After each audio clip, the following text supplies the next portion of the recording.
Imagine a guy who wants to clear his debt. That's it. He wants to get out of his miserable life and wants to see his daughter again. And then suddenly he's standing on a platform trying to prove that humanity is worth saving. What?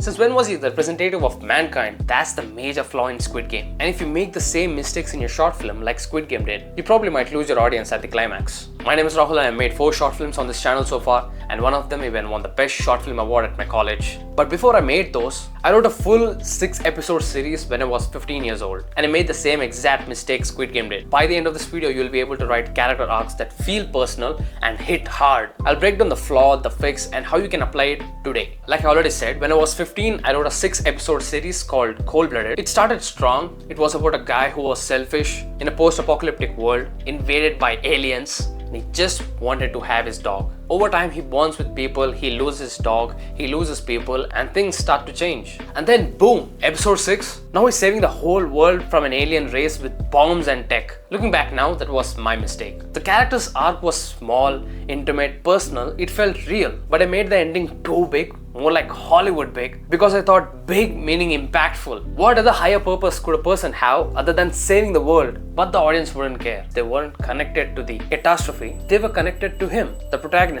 That dude. I could have made it about saving one life or finishing the old man's last wish. There was another character, old man, he's kind of a mentor type to this protagonist. So I could have made the ending about finishing the old man's last wish. But I chose spectacle over soul, and so did Squid Game. You might have heard people say make your characters grow bigger, or by the end your character should represent something bigger, a bigger truth. But here's that truth. If you do that, that will kill your character. That will make your character feel fake. The moment Gi-hun went from a deadbeat dad to a spokesperson, I lost interest for that character because he became a message, not a man, not a person, not a character with real desires. If you ever wonder why your sacrifice arcs doesn't hit, it's probably because your character stopped being a character and started to become a symbol of hope, a symbol of humanity, a symbol of peace. So here's a step-by-step action plan how to keep your characters grounded and real. Step 1, anchor your goal early. Your goal should feel personal, not global level. Don't think in global level what the world would need, how to save the world. Don't think in that way. For example, Gi-hun wanted to fix his life. He wanted to see his daughter. That's it. That makes way more sense than saving the world bullshit or proving humanity is worth saving or whatever. That felt real. We all connected. That was the reason why Gi-hun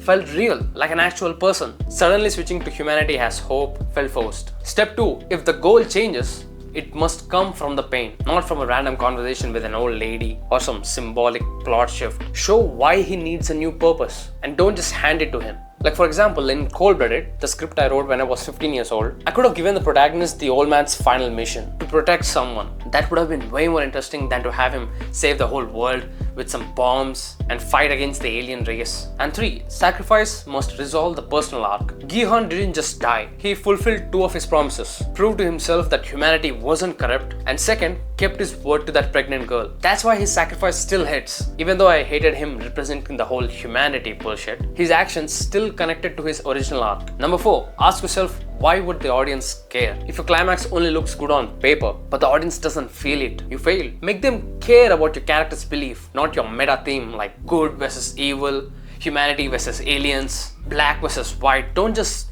make it simple to distinguish. Have some gray zones. Make those characters real. Have conflicting beliefs, just like every one of us has. We are not fully bad. We are a mix of both, just like real people, just like you and me. That's how your characters also should be. Number 5, emotion should always be the priority than size. Sacrificing one life for a real reason would always hit harder than blowing up a building for greater good. And if you follow all of this, if you stop forcing your character to become the next Gandhi or Iron Man, you'll finally write arcs that stick. Films that don't preach, that bleed. It's really not about sending a message, like a social message. We are watching the film to feel entertained. We care about those characters, we don't care about the social message that you're trying to prove. I mean, if you want to make your films in a social message kind of way, that's absolutely fine. That's just not what I like personally, and that's why I made this video for people like me who want to make characters that feel real, that connect to people, that are flawed, that leaves a mark on the audience at the end of the film. That's what I teach in my course. It will be the top link in the description.